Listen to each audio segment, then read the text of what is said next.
Hello there. Scotty from sunny Queensland talking again. Mate, you been well? I've been pretty good. A little bit too much stress this week. I'm still having the fun and games of dealing with the barrister to get the nice people to sort out my cryo machine. But, you know, apart from that... Keep fighting the good fight, mate. Keep fighting the good fight. Well, that might be a really good preamble into what I wanted to talk with you today about, which is sleep hygiene. So how have you been sleeping with all that stress going on, mate? Well, surprisingly, I've been sleeping really well because there's this really awesome product that I know of called OptiDown. Which company produces that? Can you remind me real quick? Optimal Life Nutrition actually produces that.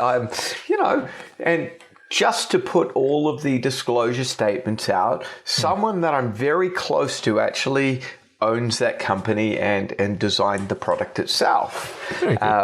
It's actually kind of a blessing. So, before we get into any of the other things, what OptiDown really does is it drives both a GABA production. So GABA will cause a decrease in anxiety and actually decrease that hyped up brain sort of pattern that goes on. And so the beginning point of it is not just to rely on the total melatonin cycle. It's let's get your brain chilling out so you can get into a sleep cycle, blunt down that whole cortisol effect that your brain's worrying and going on about, and therefore you can actually stay asleep. It also drives serotonin and melatonin production, and it does it rather than kind of just putting a chunk of melatonin in, which lots of people do. It's trying to actually make it yourself so that you actually relax yourself into a state of sleep and stay there and go through your natural sleep cycles. And it's, I think, a lot more important to try and do that as against like taking sleep medication, Stilnox, or all those other things, which plenty of patients out there are doing, and it saves people's lives because if you get too tired, you run off the road and all sorts of bad things occur. But it's not true deep sleep. It's just kind of knocking you out and making you catatonic. So by offlining you, your body actually survives. Whereas we're trying to actually get you to go through the rhythm, and sleep itself is a real rhythmic sort of thing. You've got to go down deep enough and then come back up to half point and come back up a bit more. And you actually go through about 90 minutes to 2 hours worth of this up and down, partially called, deep sleep or catatonic sleep, and then you come up to light sleep and REM sleep. And in the first part of the night, you do a lot more body repair kind of deep sleep, and then you get more towards the later cycles. You do much more REM sleep, which is seeming to be about sorting out that subconscious mind and memory, and you process a lot of the stuff that you thought about during the day. And if you don't do it, you slowly lose your marbles. And people will survive on body sleep. You know, I did an hour and a half and I woke up and I was awake for the rest of the night and I'm tired, but I'm okay. And you hear that all the time. And that means they had just enough sleep to do some detoxification and repair the body a bit and keep going. But the problem is that causes you to live on adrenaline and cortisol. And if you do that, as we've spoken about in other ones of our discussions, your body will steadily break down. You cannot live on cortisol alone because you cannot repair yourself, as you're quite well aware. Yeah. Very much so. Things start to break along. Well, there's been umpteen billion studies showing that chronic stress and poor sleeping habits does contribute quite substantially to the dementias and Alzheimer's and all sorts of brain demise. So, that 6 hours or less sleep is might be enough to survive on. But it's one of the things that gives me the shits when you see these guys like the Rock, where he's, it's like be the hardest worker in the room and work 20 hours a day, and like, yeah, mate, you're an international success. Let's see how you're going in another 20 years, because I'm not predicting good things for the way that your brain's going to work, buddy. Well, interestingly, when you actually look at him, and you look at him 10 years ago, he's still buff and lean, but he's very much gone into that, let's say, grizzled, rugged buffness, which, while that's in some ways kind of aspirational aging, where he still looks kind of, attractive and muscular, he's actually aging pretty rapidly for the difference that you see across 10 years. And maybe that's a hallmark sign of, well, you can't keep coping with that poor sleep pattern indefinitely. Here's a fun question for you. So that sort of semi-permanent, very low body fat percentage, which admittedly is only going to be affecting a small percentage of the population, but people like The Rock who are have that sort of extreme lean long term. Surely there's a like not enough substrate to produce all of the neurotransmitters. Is that because if you don't have any fat on you, is that going to be at the expense of long-term brain health for long periods of time? Well, it will, but it won't be so much because of the neurotransmitters. It'll be more to do with your hormones, because the body fat will drive your cholesterol, which will drive the substrates towards making estrogen, testosterone, etc. Now, you're absolutely right, though, but it's indirectly, because progesterone is anti-anxiolytic, and so that's going to affect your GABA, and estrogen, testosterone is going to affect dopamine and serotonin a whole lot more. So, of course, you get a lot more depression if there's imbalances in your estrogen levels, and these levels stay far too high, estrogen dominance, and that actually will do the exact opposite, because it will drive accumulation of body fat. And so you get raising up of body cholesterol and insulin resistance at that particular moment in time. Now, arguably, man. This stuff, of course, has some interesting effects from things like contraceptive medication that we've had for about 50 years now. And the increase in some of these hormones being artificially leveled into people's systems, we can see, the first people who took, say, 1966, 68, the really strong estrogenic hormones are the people that are having all the sleep trouble. And we're going, oh, well, it's just middle age. And so we've developed a language about it and accepted it as, oh, well, you're 50 to 60 years of age. That's normal. But we're not actually kind of going, well, you were one of the first people who dabbled playing God, so to speak, with your own hormones. Maybe that's had a long-term effect changing and altering the receptivity of your brain neurons. And maybe we've actually got some problems, because that excess estrogen raises insulin resistance, which is proven to cause inflammation.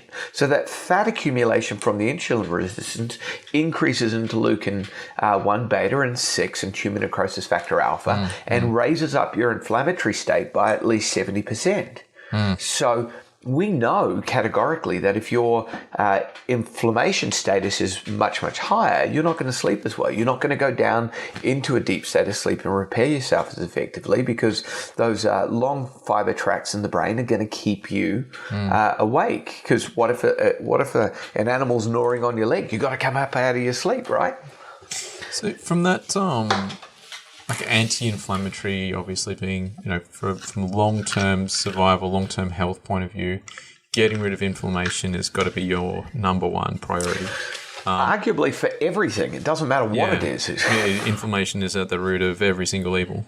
Yes, although if you blunt it completely, you're also going to stop all your ox-phos reaction, so you don't have any energy and you die. So you need enough inflammation. You need the appropriate amount of inflammation. You don't want to completely kill. But have you found success? So what's your... And I'm pretty sure I know the answer to this question. It's going to be always, it's going to depend on the patient, and it's a combination of. But the anti-inflammatory protocols that you would use with someone, do you look at that from a, let's try and decrease inflammation by normalizing hormones first, or do we try and decrease inflammation by normalizing neurotransmitter production, or do we decrease inflammation by trying to repair the gut? Like, have you got a sequence of events that you like to look at?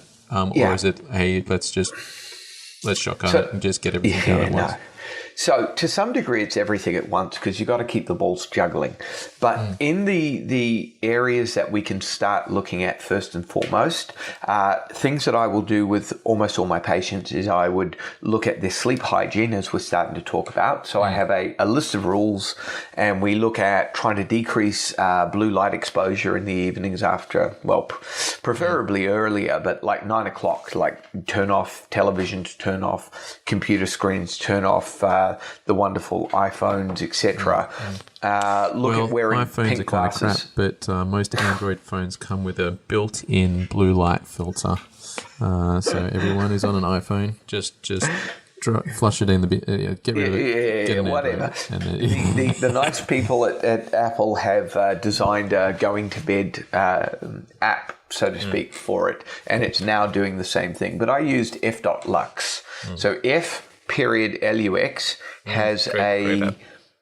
an app for computers and phones, Androids or otherwise, that actually will alter the blue light content from your expected sundown time. So it alters depending on your latitudes, etc., and it helps keep some of that pollution out, because the amount of light pollution in the evening is shown to blunt your melatonin effect. Now, if you blunt your melatonin effect, you can't go down into a deep state of sleep very effectively. You can't decrease your cortisol and adrenal response, and it's shown to increase risk. So low melatonin. Melatonin is a massive antioxidant, and it's very highly associated with blunting breast cancer risk.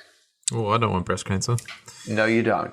Now, while it's not as commonly known about, men suffer breast cancer, as do females. Now, it's obviously much more emotionally popularized. We don't hear about it as often in men. And, a cynical part of me says that perhaps that's because there's a lot more money to be made in the emotional advent of breast cancer awareness and raising funds. That would be far too cynical, I'm sure. However, if we blunt our melatonin production because we've got too much light at the wrong time of our day, and that essentially is your brain getting confused by the blue light, interpreting it as, this much blue light must only happen in the middle of the day or start of the day, so I'm going to treat it as such. That's exactly it. And of course, blue light at a very basic level is I need to be vigilant because I've got to be aware this is when things are going to come and get me. And so, of course, that excessive blue light at the wrong points will, of course, drive up that alertness in your brain and keep you being vigilant for much, much longer. So you might go down to sleep, but instead of doing that deep sleep at the beginning part of your day, or sleep cycle rather, you're doing a much lighter sleep because you've got too much chemical in the system. Yep. And so that upper from the blue light stimulus on the eyes is going to keep your brain very vigilant. You go down to sleep, but you're in a light, restless sleep, and you're not doing your repair and detox mechanisms. So then even if you do get into the deep sleep cycle, it's taking you much longer into the night to get that. Correct. So you might only be doing one full cycle of sleep over a 6-7 hour period instead of 2. That's exactly 3. it. Yeah. That's exactly it. From high light sleep to deep sleep to light sleep, it is usually about 3 hours. No, give or take. They guesstimate 90 to 120 minutes to go through the full cycle. Oh, I thought it was. Oh, okay, cool. No. That's a lot. It's about 90 to 120 depending on each person. Yep. And so you're meant to do somewhere between kind of 4 to 5 sleep cycles. So if you did a 2-hour cycle. Yep. Yeah, So, and that's part of the problem. Now, as we age, what occurs, or what is observed, not what occurs, is that when they do the sleep measurements in maturing people, geriatrics, etc., they're showing the discordant and disjunctured sleep cycles. So you'll do you'll go down for half an hour and then come right up rather than going into the REM cycles. And this is highly associated with the dementia risks and aging and premature brain death, etc. And so keeping that rhythm cycles going. happening at the light sleep stage of the game. Yeah, so you go into that more at the light sleep. And again, so if we look at that first hour and a half, the first cycle, You should spend about 60 minutes of it in deep sleep, and then the other 30 kind of spread between light and REM sleep, but it'll be very, very little. And then the next sleep cycle, you might do 50 minutes in deep sleep and the 40 minutes REM light sleep. And then each cycle thereafter gets more and more and more REM sleep as you go through the cycle, and less body sleep because you don't need to do so. And somewhere around 2 to 3 a.m., your body will have started to run out of juice and will start to be releasing cortisol in that rise towards waking up. Now, if you've got problems with blood sugar regulation, the amount of cortisol that you have to throw in will actually rise you up out of your sleep far too quickly because it's a stressor hormone, and you don't sleep. And people will commonly wake up at 3 a.m. and bang, I'm awake. Okay. So from that point of view, if someone's got a blood sugar dysregulation issue, you would recommend a meal as close to going to bed as possible? That is one of the rules. Yeah, don't get that. Whereas for most of us, we really... if you had normal blood sugar levels, you wouldn't want to eat too close to going to sleep, because then I suppose if you're not running out of fuel and having a normal wake up, you'd be waking up from the middle of feeling sluggish. Is that part of the mechanism, or what? Thoughts, opinions? It depends. So this is one of the reasons why I run the DNA test that I do, because if they have a G6PC2 gene that's active or inactive, depending on how you look at it, they've got the red dot. These people need to be eating 6 to 7 small meals a day, and they need to eat basically a chunk of protein, like a hard-boiled egg, literally before they go to bed. Like, eat the thing, clean the teeth, go to bed, sleep, because they're going to run out. They're the guys that metabolize carbohydrates poorly? Just one sec. Yep. Am I allowed to put it in the mints or not? Yeah, sure. They're going to metabolize potentially more poorly. And what occurs is that their blood sugar goes up real quick and then crashes real quick. And they become hangry, and they become more likely to suffer insulin resistance and wake up feeling really rough and not want to eat, because, of course, it takes them a while to actually wind up. So they're going to be slow and cranky in the morning. And this also occurs with just pure diabetes as well.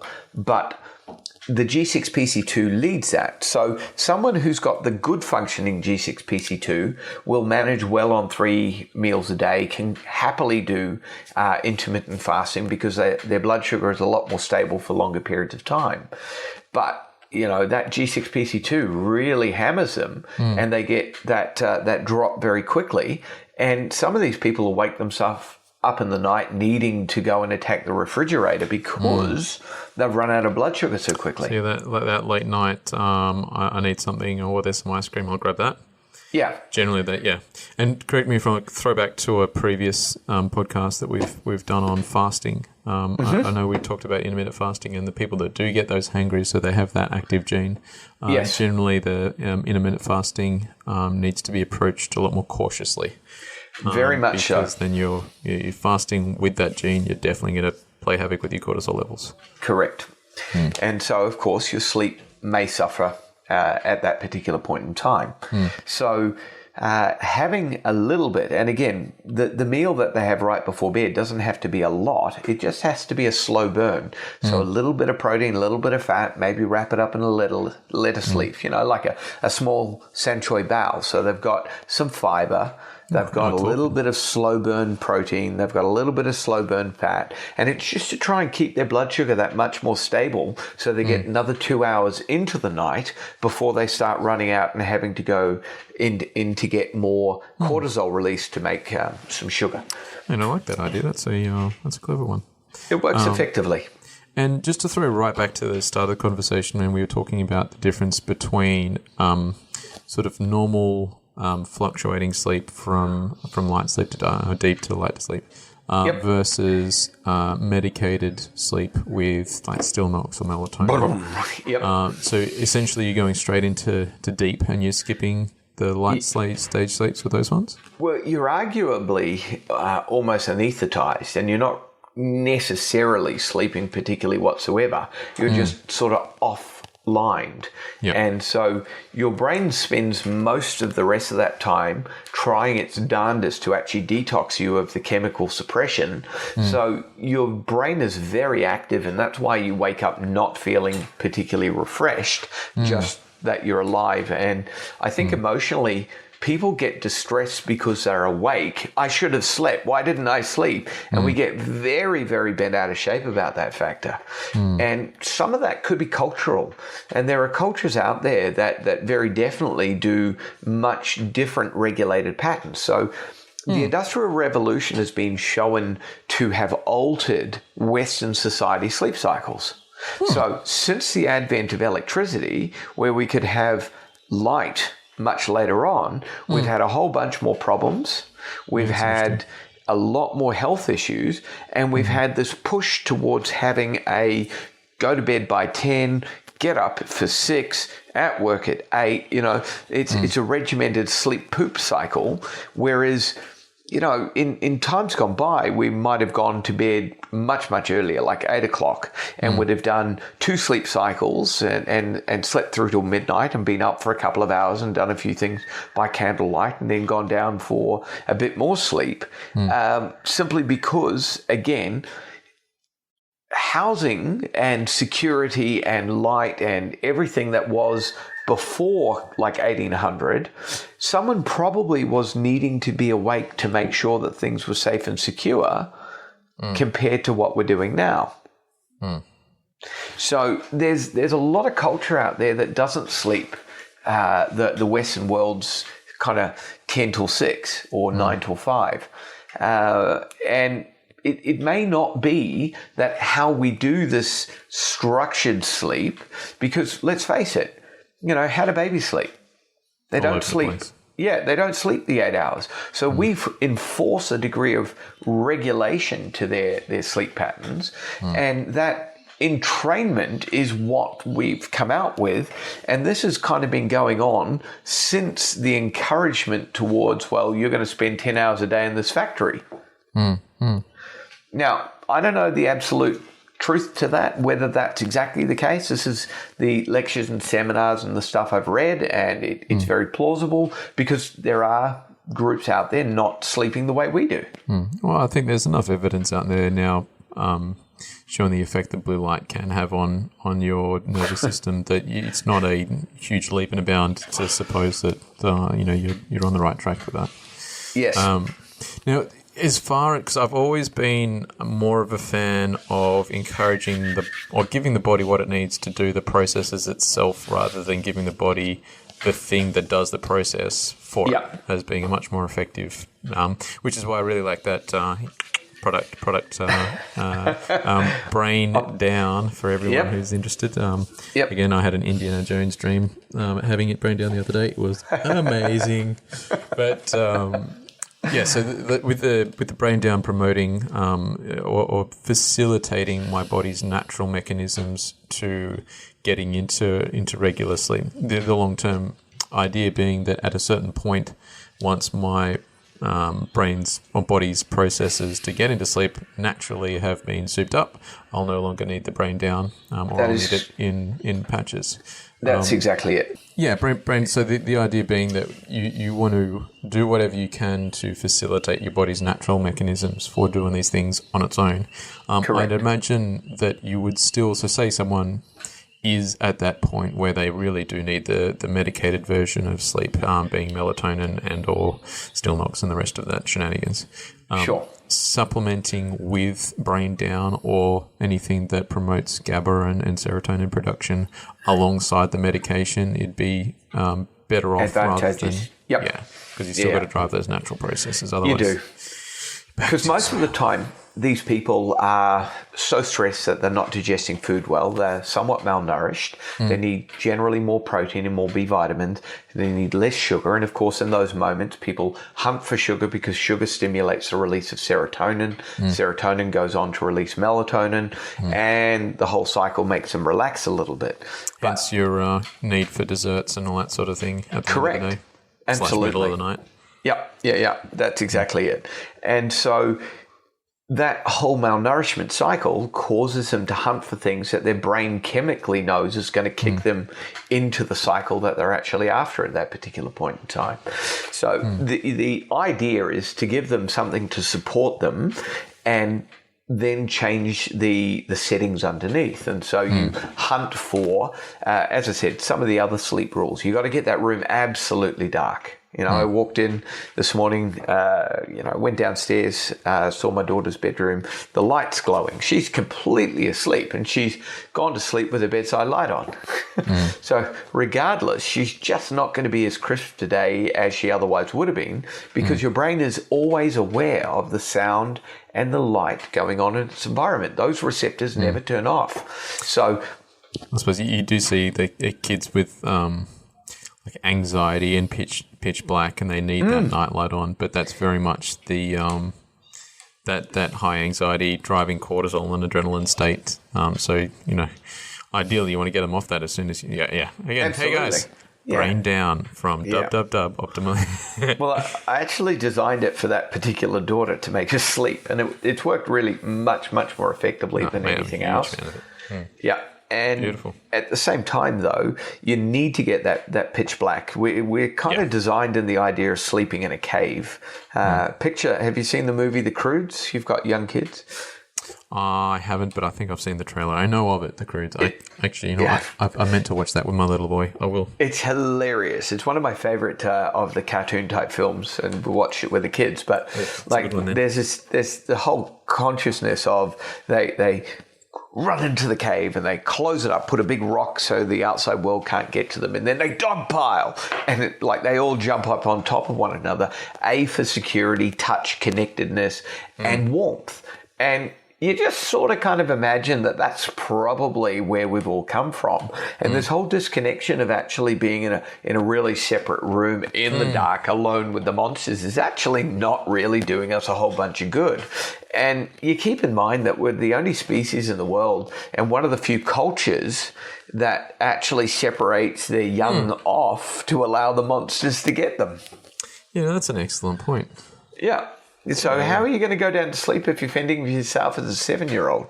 That's a rethink sleeping environments. Yeah, absolutely. I'm going to ask you a super nerdy question. Oh, good. So Let's see if I can for answer. listeners, brace yourselves. It's about to get technical.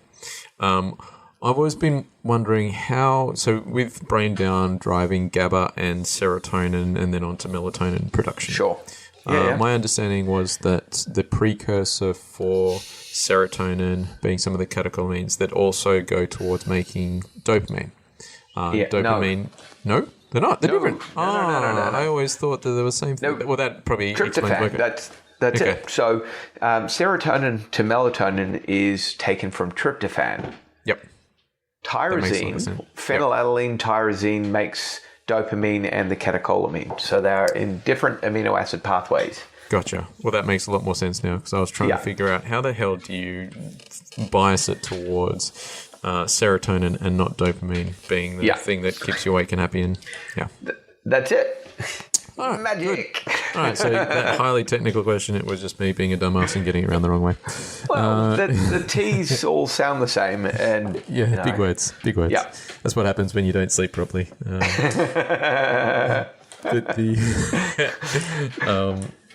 Oh, shit, what else? Yeah. So the other thing that you've got to be making sure of, apart from it being particularly dark, is you're better off sleeping in a cool environment.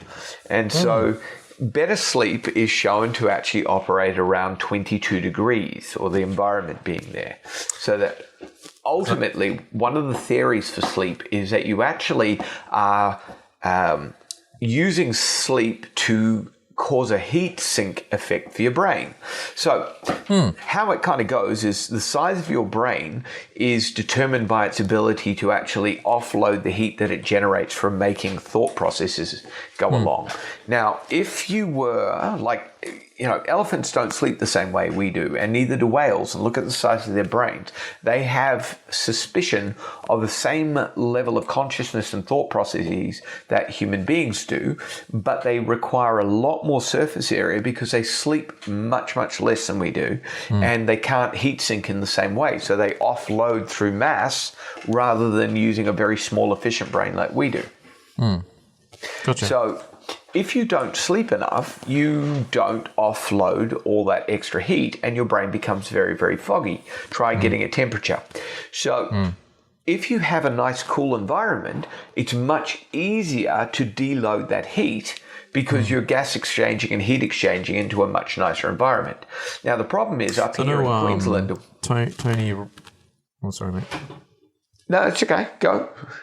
I know Tony Robbins has been talking a lot about. You seen those cool blankets that you can get now to sleep on, where it's like a mat that you put on your bed and you can control it's like a fridge, but a blanket that you can say set me to this temperature and it goes from there. But essentially cooling rather than heating. I hadn't seen that, but I mean that would be really, really nice up here in Queensland. I think they're about $300, mate. So of course they are. If I win the lottery, I'll buy you one for a present. Yeah, good. That's right up there with my anti-anxiety blanket that weighs about 40 pounds, and so you've got this massive extra pressure. And so again, the degree of constriction that we're under when we are in bed and the weight on us makes us feel a lot more secure and keeps us in a deeper state of sleep as well. Oh, that's interesting. The other thing that I was thinking about, because mate, I'm sure you've heard the story about, I think it was Albert Einstein, but someone was, famous scientist was thinking all day, and they were trying to solve this problem, and they did it for weeks on end, and they finally got the shits, went home and had a good night's sleep, and then woke up the next morning with an epiphany on the answer to the equation. They dreamt of it, and so that you're getting into those fourth and fifth cycles of sleep where your brain is doing the processing and the conversion of short-term memories into long-term memories and processing what you've been thinking about all day. Super important for makes new connections. It's one of the things that actually is shown is that if we do, we've got a test that we're going to have to do tomorrow or the day after, what you rehearse right before you go to sleep goes in and sticks. And so you could study all day, but you need to actually take your flashcards and actually go through that for like 10 minutes right before you go to bed. So blah, blah, blah, blah, blah, blah, blah, bang, I'm asleep. And that's the trick to making it a concrete knowledge. Correct. Oh, mate, I'm going to steal that. I'm definitely stealing this. Okay. Is shit. So, sorry, Lee. I'm studying. Yeah. Well, as it turns out, that reading right before you go to bed anyway, and that's reading obviously not on one of these joyous electrical devices. This is proper reading on paper in low levels of light. Seems to be the best way. And supposedly the best light to be looking at that we're generated for is that very low red-yellow glow from a candle. Huh. Yeah. So that electric light bulb really did... it did stuff things up a bit. Interesting one. Because, of course, they're all generating at 50 hertz frequencies, and that 50 hertz frequency screws up your calcium channels. And as soon as your calcium channel gets really messed up, you get flooding of that into your cells, and that becomes neurotoxic. There's a good little ouch. Yeah, okay, good one. Yeah.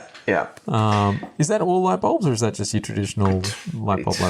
They all oscillate at 50 hertz. They all have different frequencies now, but the traditional one does, and the electrics in the wall is running at 50 hertz, and TVs that are running at 50 hertz are going to give you trouble. Yeah. Okay. Yeah. If you've got a TV that's still running at 50 hertz, just do yourself a favour and buy one of the better ones. They're so much better. Jesus Christ. Says the salesman, Eric. Yeah, well, I'm plugged Opti down enough, mate. Let's get my TVs up. Yeah, absolutely. And final thoughts, mate, because I've got to bugger off soon. The importance of... So we've got our body detoxification effects that happen to that sort of first 3 or so cycles. But then as you get deeper and longer into sleep, the importance of the glymphatic system being the detox around your brain for kicking in. So do you want to comment on that? So, I mean, just the importance, the sheer importance of with any concussion or any sort of inflammatory response anywhere in your body that's caused or may have caused some form of brain inflammatory issue as well. Getting that good night's sleep being pivotal for that long-term health. Sleep's imperative for it. Without decent sleep, you cannot turn down the inflammation in the brain, and you're just not going to get your brain back. There's just so much evidence to show that sleep deprivation. But the problem is, of course, the inflammation from the concussion drives you to not sleep, and you get disjointed, dysrhythmic. And again, this is part of the benefit of actually running things like the brain down. I think I showed you that paper a while ago that showed that with concussions being that driving the need, like if you nap excessively during the day, then you get to nighttime when you should be doing your big slab of sleep. But because you've been napping during the day, you're rested enough that you don't rest well enough at night. So the net effect is you wake up exhausted and you didn't actually get rid of any of the brain inflammation. Correct. So if you can, you need to fight that urge to nap. And keeping in mind, what should you be doing? You should be outside hunting and gathering and killing things to get light stimulus to your eyeballs. So guess what else actually ramps up the problem? Sunglasses. Okay. And what color do most people wear? They wear blue-grays. Yeah, the dark one. Actually, I keep seeing that photo of Robert Downey Jr. running around in the blue sunnies. Like, mate, what are you doing? What are you doing? Well, someone should have a word with him. He needs to talk to Bono. Yeah, him and both of them. Well, anyway, how do they do it?